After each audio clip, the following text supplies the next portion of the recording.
Hello, welcome back. Rick Kaufman here, HPE Aruba Networking, Technical Marketing Engineer. Today we're talking about StackStorm. This is the StackStorm Deep Dive. What we're doing today is we're going to talk about the next thing that's happening in StackStorm. Now we've talked about actions, rules, and triggers and sensors, but once we get some of this information, we might want to stash it someplace just so we can come back to it later and use it in another action. Maybe we can have it stashed someplace, we can pull it into one action, and the next action that runs in the workflow could pull it back out and reuse it again. So this episode, we're going to talk about the data store and what we can do with it in StackStorm. It's kind of a nebulous place where we can put information that we want to use with other actions or maybe API calls from a Python script or something. But it just gives us this place to store our parameters. We can do it encrypted or in plain text, and we can go back later and retrieve them. So if you really want to know about the data store, look here on the documentation page because it really dives deep. But it's pretty handy to use this stuff. And basically what we're setting are key value pairs. And so you can see here we're going to set we set a key. So we're in StackStorm, so it's always st2 to start with, and then we use the key command, and we're setting the variable name here is OS Keystone Endpoint. So that's the key, and the value to the key is the URL right here. And then we're going to set another one, set another value, and our key rather, and then the value to that key is here. So we can list these keys. These keys by default are in the system scope.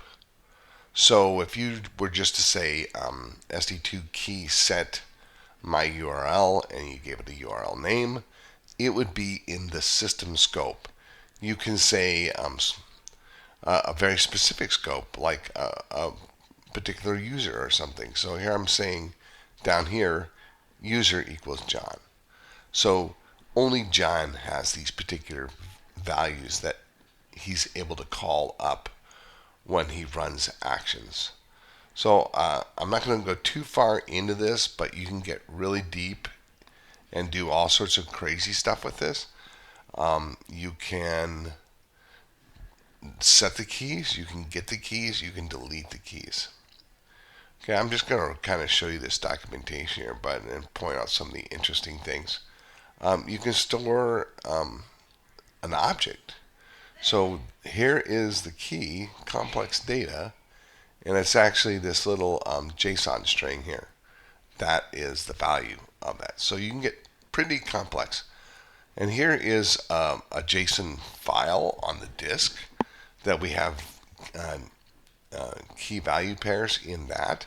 And we can use the key load command to load all those. So if you had a whole bunch of them in a JSON file and you wanted to use those over and over and over in a script, you can just simply pack a JSON file full of key value pairs that your script's going to use, and then you can actually just load it. We can also do encryption. So maybe we had some sort of password or something we wanted to save. We can use the -e flag and save that. There's just all kinds of stuff you can do here. I'm not going to cover it all, but what I'm showing you is the scoping part here. So st2 key value, right? Dot system is the default scope. If you go beyond that, it's going to be a dot key name for whatever that other scope is. So here I'm saying dash scope user. The name of the user is determined by the XAuth or the key you're giving it. So you can do all sorts of different scoping stuff. I don't get into that much. I hardly use this stuff at all until I get into workflows, which we're going to talk about next. So here is some Jinja syntax I can use with the mustache braces here. So I can specify this in some sort of Python script or something that I can actually go ahead and call that key value pair then. So I'm going to take you down here to the bottom. I wanted to show you some. This is with a Python client. So if you're using a Python, you can use import this stuff into your Python script and use that. But I think down here somewhere, it has how we're going to use this in. Here we go. So in a simple action example.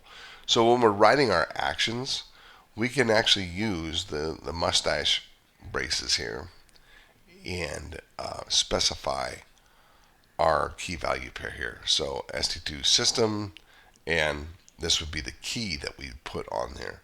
And then whatever value is set to that key would appear inside these braces. And that's how you can use these key value pairs in your workflows and in your actions. Okay, entry point workflows. Here's a VM provision YAML. It's going to get the system name, right? Network adapters, so you can get really powerful with this stuff. So I'm just going to show you this here. We're in the client container in our Docker desktop for StackStorm. And if we say st2 action lists, you can see, yes, we are authenticated and logged in. We have all of our actions there. So if I just said something simple like st2 set my URL, and we said a URL. There we go. Right? And if we hit enter here, what? st2, oh, I'm sorry. Remember I said you have to put the key, right? So you need key there. And then it's going to go ahead and set that. And it's going to come back and give you confirmation that it set the key. So I can say st2 key list. So now I can list my keys. Now if you just saved a bunch of keys into the data store and somebody came back and said st2 key list, they're going to see all the key value pairs that you have. So in this particular one, I can say st2 key set my URL2, and then I can say, I'm sorry, I'm going to put the -e in front of that. -e to encrypt it. My URL2 is the key, and we'll say www.google.com is the super secret URL. And if we do that, it's going to hash that out.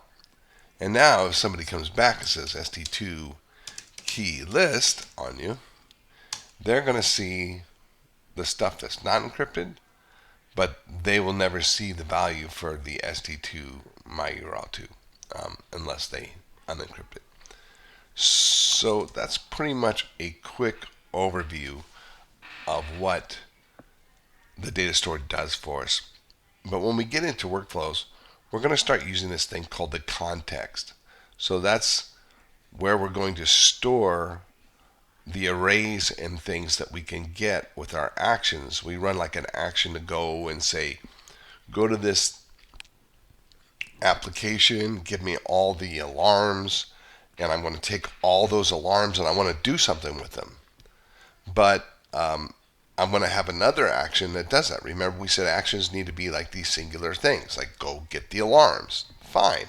Now what do we do with the alarms? Well, we want another action to come along and take those alarms and store them in a Mongo database. Well, to do that, it would be nice if we were able to, from the first action, park those alarms somewhere in the context, and then have the other action come back, look in the context, find those alarms, and be able to use them. So this all makes sense in the next chapter. So sit tight, stay tuned, and we'll see you then.